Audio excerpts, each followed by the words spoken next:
আমি এখন যেই জায়গাটি দাঁড়িয়ে রয়েছি এটি হচ্ছে সেই জায়গা যেখানে তৃতীয় পানিপথের যুদ্ধ হয়েছিল 1761 খ্রিস্টাব্দে। তো যেটা আমরা আমাদের বইয়ে পড়েছি।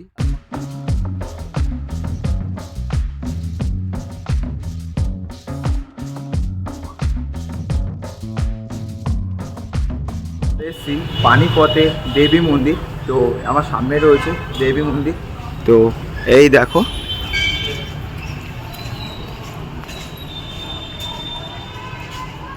এখন চলে এসেছি ইব্রাহিম লোদির ঠিক কবরের কাছে রয়েছি আমি।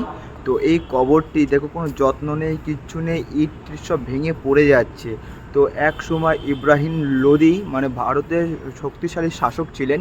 তো তারপরে বাবু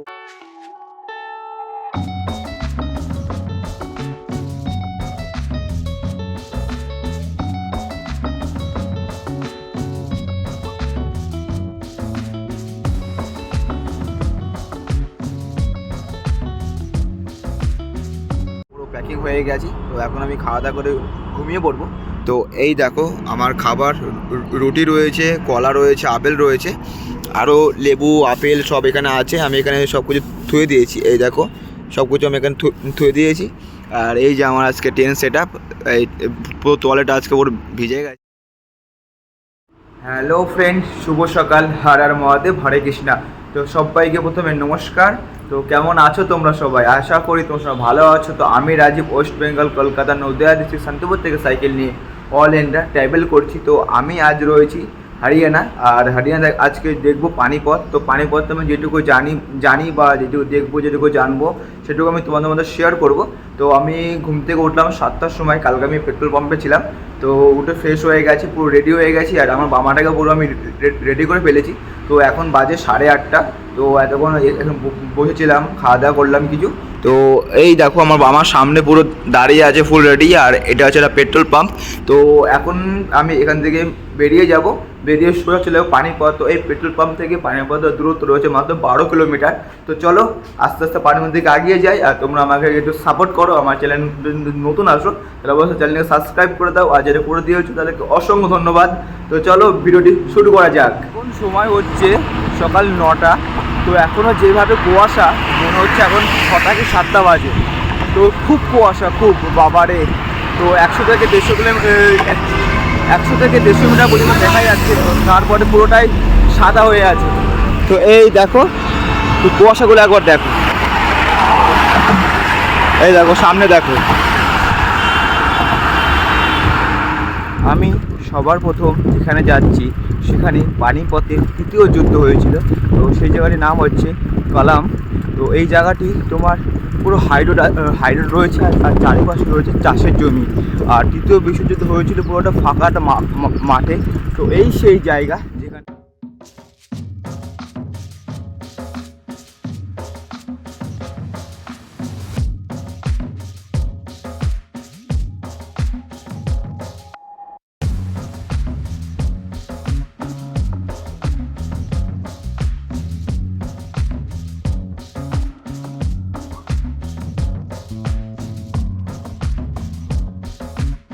এখন যেই জায়গাটি দাঁড়িয়ে রয়েছি এটি হচ্ছে সেই জায়গা যেখানে তৃতীয় পানিপথের যুদ্ধ হয়েছিল 1761 খ্রিস্টাব্দে। তো যেটা আমরা আমাদের বইয়ে পড়েছি। আর সেইখানে দাঁড়িয়ে রয়েছি। আর সেই ইতিহাসটা আজকে ভালো করে চর্চা করছি।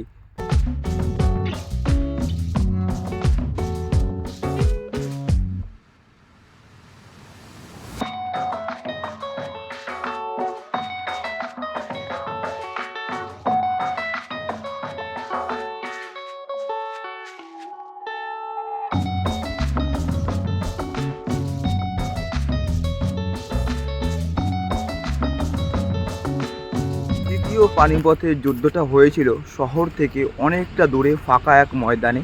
তো এই সেই একটা ফাঁকা ময়দান ছিল এইটা। আর এইখানে তোমরা দেখতে পারবে এখানে চারিপাশে চাষবাস করা হচ্ছে, ফাঁকা একটা মাঠ আর কি।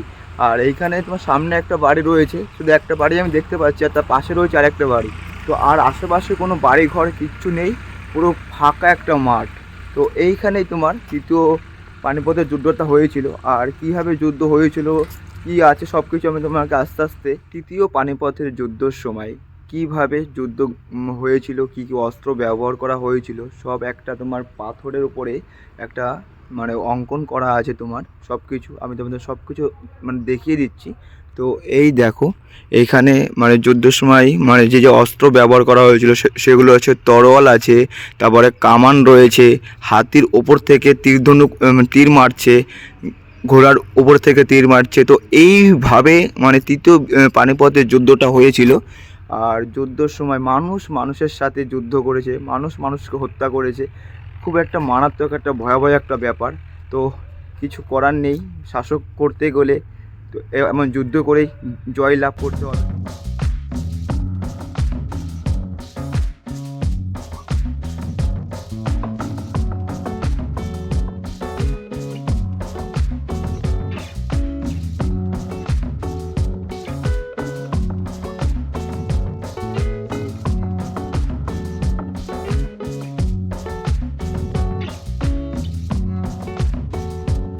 এই মেমোরিয়ালে প্রবেশ করতে গেলে তোমাদের কোনো এন্ট্রি ফি লাগবে না, পুরোটাই ফ্রি। আর এই মেমোরিয়ালের চারপাশটায় এত শান্ত পরিবেশ, কোনো আওয়াজ টাওয়াজ কিচ্ছু নেই, পুরোটা শান্ত নিস্তব্ধ একটা জায়গা। তো চলো, ওই জায়গাটা আমাদের ফুল ঘোরা হয়ে গেছে। আর এখন যাব পরের একটা প্লেসে। তো এনজয় করো আর সঙ্গে থাকো।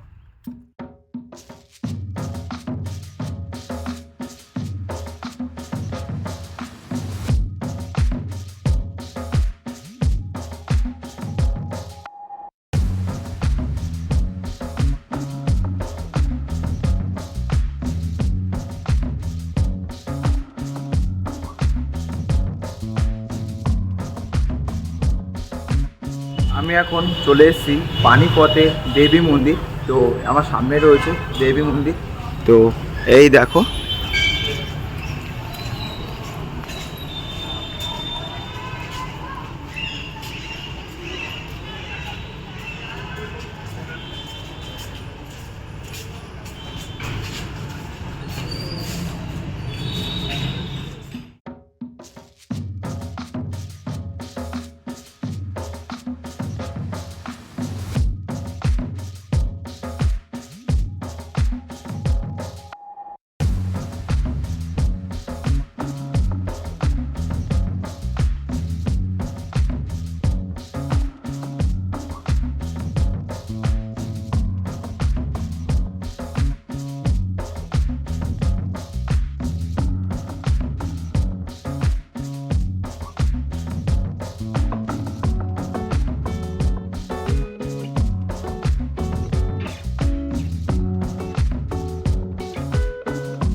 মন্দিরটি সম্পূর্ণ আমার ঘুরে দেখা হয়ে গেছে আর তোমাদের সব কিছু আমি দেখিয়ে দিয়েছি। আর মন্দিরের দরজা দেখো এখন বন্ধ হয়ে গেছে, পিছন দেখতে পাচ্ছ, এটি হচ্ছে মন্দিরের দরজা, এখন পুরো বন্ধ হয়ে গেছে। আর এই মন্দিরে তোমার সবসময় লঙ্গর চলে, মানে খাওয়া দাওয়া সবসময় দেওয়া হয়, যখন আসবে তখনই খাওয়া দাওয়া পেয়ে যাবে।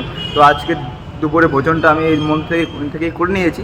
তো এখন এখান থেকে বেরিয়ে যাব অন্য একটা প্লেসে। তো চলো যা যাক। এখন চলে এসেছি ইব্রাহিম লোদির ঠিক কবরের কাছে রয়েছি আমি। তো এই কবরটি দেখো, কোনো যত্ন নেই, কিচ্ছু নেই, ইট সব ভেঙে পড়ে যাচ্ছে। তো এক সময় ইব্রাহিম লোদি মানে ভারতের শক্তিশালী শাসক ছিলেন ঠিক কবরটা। আর কবরটা দেখতে পাচ্ছ, কোনো যত্ন নেই, কিচ্ছু নেই, পুরো ইট সব বেরিয়ে এসছে। ইব্রাহিম লোদির কবরটাকে একবার দেখো ভালো করে তোমরা। আর এই দেখো সেই জায়গা যেখানে ইব্রাহিম লোদিকে মানে মানে কবর দেওয়া হয়েছে।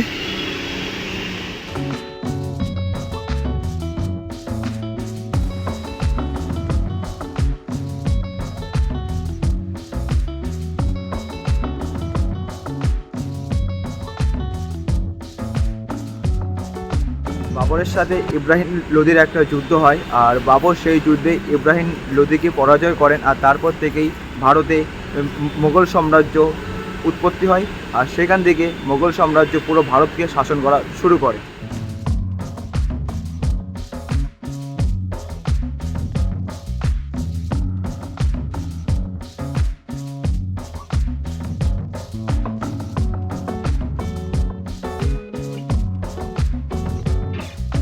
তো আস্তে আস্তে ধ্বংস দিকে আগিয়ে চলছে, কারণ কোনো যত্ন নেই, কিছু নেই। যে জিনিসের যত্ন থাকে না সেই জিনিস তো আর ঠিকঠাক করে হয় না। তো আমরা তো ইব্রাহিম লোদির কবর দেখেছি, খুবই মানে আগেকার যে ঐতিহাসিক যে ঘটনা কিছুগুলো আমি জানতে পেরেছি, আমি সেগুলো তোমার শেয়ার করেছি। তো চলো এবার এখান থেকে বেরিয়ে অন্য একটা প্লেসে যাওয়া যায়। পানিপথে যা যা ছিল আমি সেই সবগুলো দেখেছি, আর যেগুলো আমি দেখিনি বা জানি না সেগুলো আমি পরের বার দেখবো। তো যেগুলো আমি দেখিনি তো অবশ্যই তোমরা কমেন্ট করে আমাকে বলে দেবা।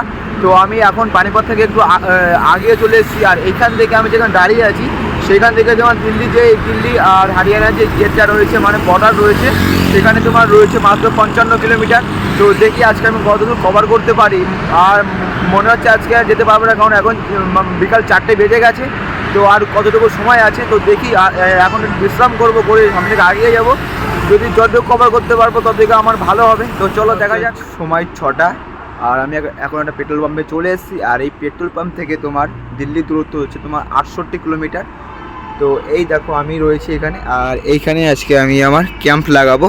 আর এই যে আমার বামা, আর ঠিক এই দেখো পেট্রোল পাম্পটা, এইটা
স্নান করে পুরোটাই রেডি হয়ে গেছি, পুরো পরিষ্কার হয়ে গেছি।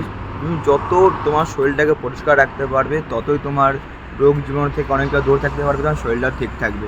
তো এটা মাথায় রাখবে, যা সাইকেল রাইড করছো তাহলে প্রতিদিন একবার স্নান করার অবশ্যই চেষ্টা করবে। তো আমি পুরো এখন ফ্রেশ, আর এই দেখো আমার তোয়ালে এখানে পুরো ভেজা শুকাতে দিয়েছি, প্যান্টটা পুরো ভেজা শুকাতে দিয়েছি। আর রাত্রেবেলা কি খাওয়া দাওয়া করবো এখনও প্ল্যান করিনি, কারণ আমার কাছে অনেক খাবার দাবার রয়েছে, ফল রয়েছে, রুটি রয়েছে। তো পরে দেখা যাবে কী করবো, তোমাদের সঙ্গে সব শেয়ার তো করছি, আরও করবো। তো চলো এখন একটু পেট্রোল পাম্পে আশপাশ দিয়ে একটু ঘুরে বেড়াবো, ভালো লাগে আমার। চল, রাতে কোনো ভাত ম্যাগি কিচ্ছু খাবো না, কারণ আজকে আমার কাছে অনেক খাবার রয়েছে। তো আমি খাবো আজকে মানে রুটি, কলা, আপেল এসবই খাবো, তা না খেলে খাবারটা নষ্ট হয়ে যাবে। আর নষ্ট হয়ে গেলে যে আমাকে দিয়েছে তাকে অপমান করা হবে। তো বাদ দাও, যে দিয়েছে যে খাবারটা সেই খাবারটাই খাবো এখন। আর এখন সময় হচ্ছে রাত 8:30 বাজে। তো আমি এখন পুরো প্যাকিং হয়ে গেছি, তো এখন আমি খাওয়া দাওয়া করে ঘুমিয়ে পড়বো। তো এই দেখো আমার খাবার, রুটি রয়েছে, কলা রয়েছে, আপেল রয়েছে, আরও লেবু, আপেল সব এখানে আছে। আমি এখানে সব কিছু থুয়ে দিয়েছি, এই দেখো সব কিছু আমি এখানে থুয়ে দিয়েছি। আর এই যে আমার আজকে টেন্ট সেট আপ, এই পুরো তোয়ালেটা আজকে পুরো ভিজে গেছে। আর এই দেখো এই যে এটা নতুন লাইট, ঠিক আছে, এটা তারকদা আমাকে কিনে দিয়েছে দুটো। তো একটা হয়েছে এই যে, আর একটা কোথায় গেল, এই যে। তো তোমাদেরকে একবার শেয়ার করি, এই কোথায় গেল, যা বাবা,